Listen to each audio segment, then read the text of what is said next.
I'd like to tell you a little bit about the Aquatic Center in Three Lakes, a little bit about the background. We started in about 2015, and there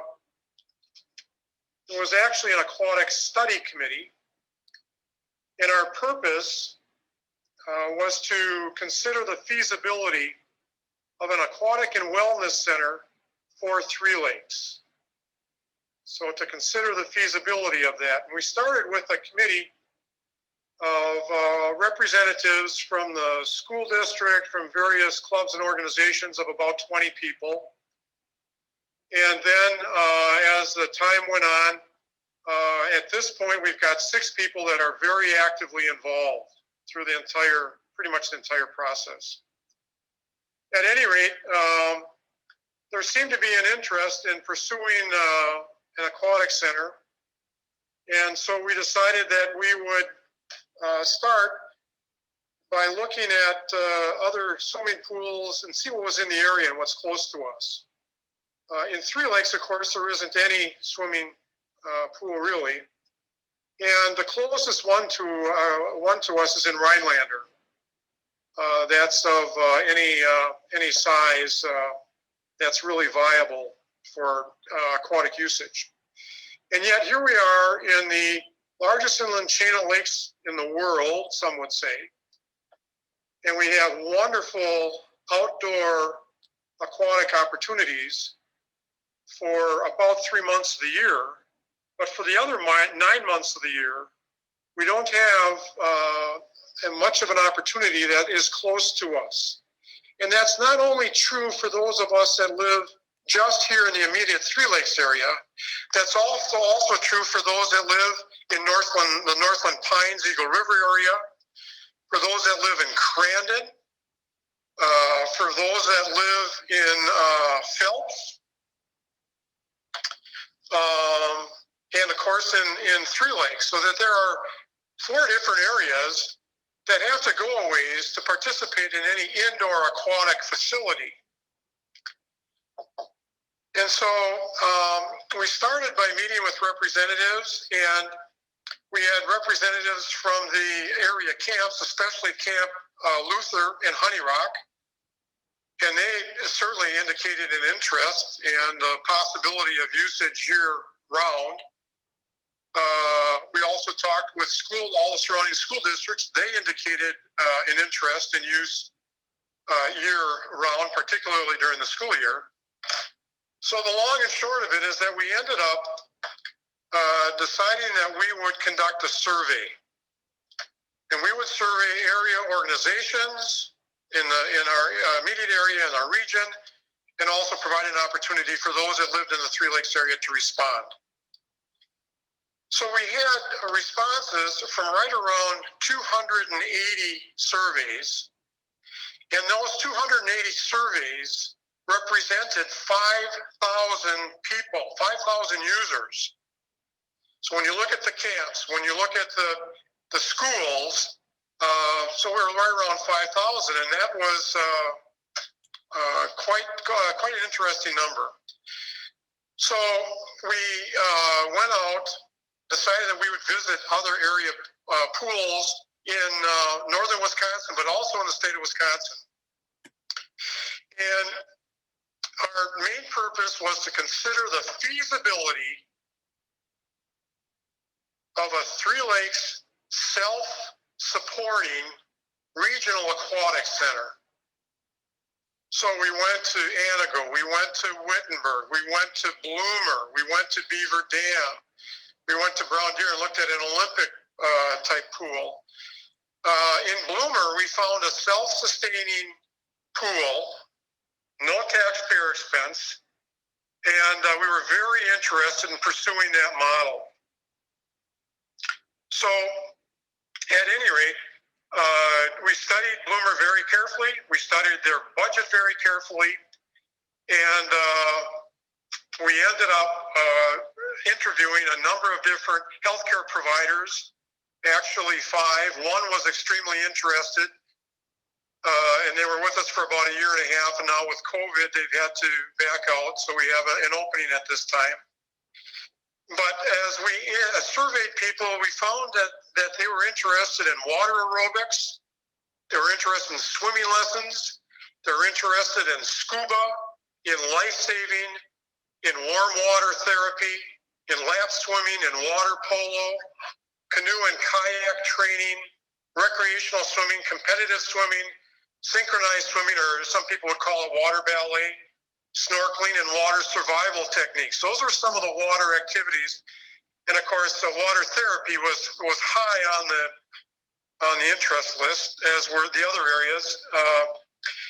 And so we ended up then taking our survey results and working with, in Wisconsin, there is a swimming pool construction company that's called Water Technology Incorporated, WTI. And they're out of Beaver Dam, and they're considered one of the best in the world. You can Google WTI, and you'll learn a lot about them. In working with WTI, there's a gentleman that's an architect for pools named Randy Newman. We worked with Randy Newman, and we looked at the survey results, and we ended up developing a plan that would include a recreation leisure pool that would have a lazy river in it and a splash pad. In addition to that, there would be a competition pool. And at first we started with a pool that was 6 lanes, and as we studied things further, we decided to go to 8 lanes. And then beyond that, there would also be a warm water therapy pool. All these pools would be at different temperatures, and they would be all housed in the same complex. In addition to that, we considered exercise and fitness center, meeting rooms, and of course the medical clinic area and therapy areas. So that's what we ended up with. We met with, as I mentioned, a number of healthcare providers. And then after doing those steps and getting a draft, of course we were in touch with the school district. They put us in touch with an engineer. The school district found a location that they thought would be preferable, which would be on the southwestern side of the parking lot where the school district is. That would be close to the school and yet very convenient for all, and having a space. Conceptually, the school board approved the plan. They wanted us to work with an engineer, which we've done, and I think we've met the engineer's concerns.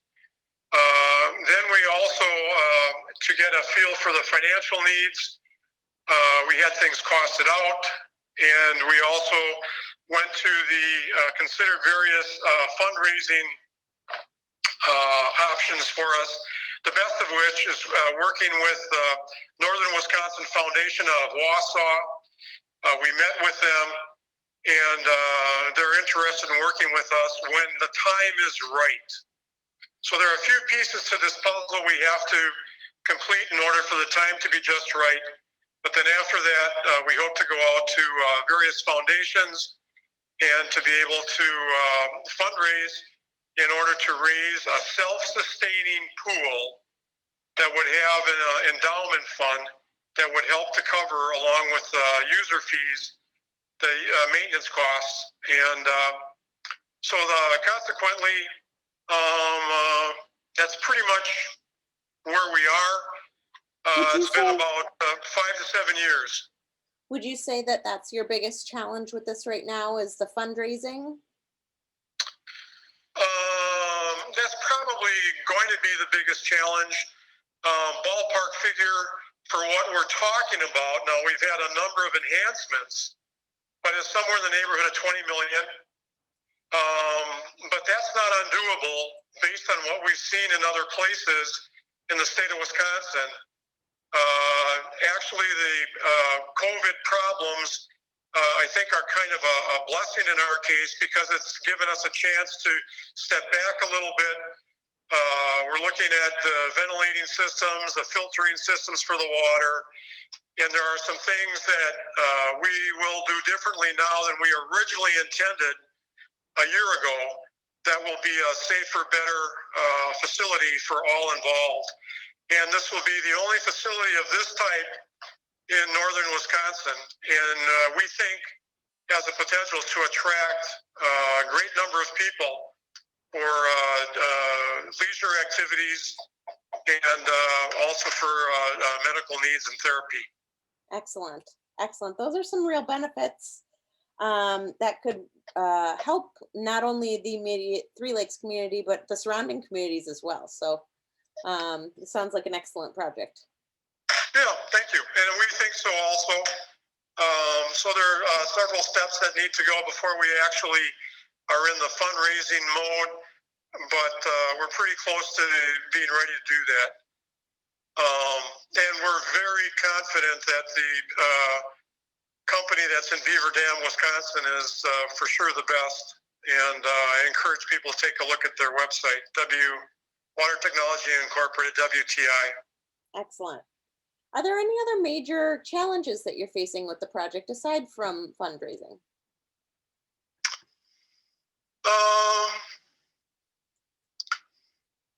Not really. It's just making sure that we have all the details that are needed in the plans as we look through things with the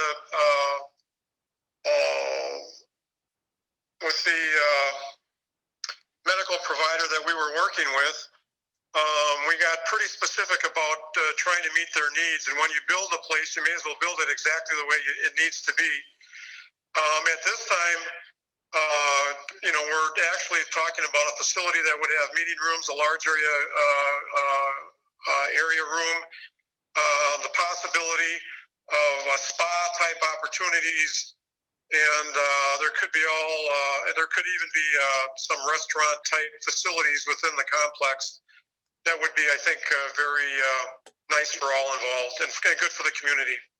Definitely. Is there anything else that you really wish that the community knew about your project? Just that it's been about 7 years in progress, and things take time. And this isn't something that is going to happen tomorrow. I hope people realize that we're not looking to make this an additional taxpayer expense. What we're planning on is something that would be self-supporting, and it has been done in other places in Wisconsin. We're studying that very closely. And those that reviewed the survey responses, and when we looked at the responses, we made a decision: do we want to continue, or is there not enough interest to pursue this further? And everyone responded positively that they'd like to continue. And I think that's a very positive sign.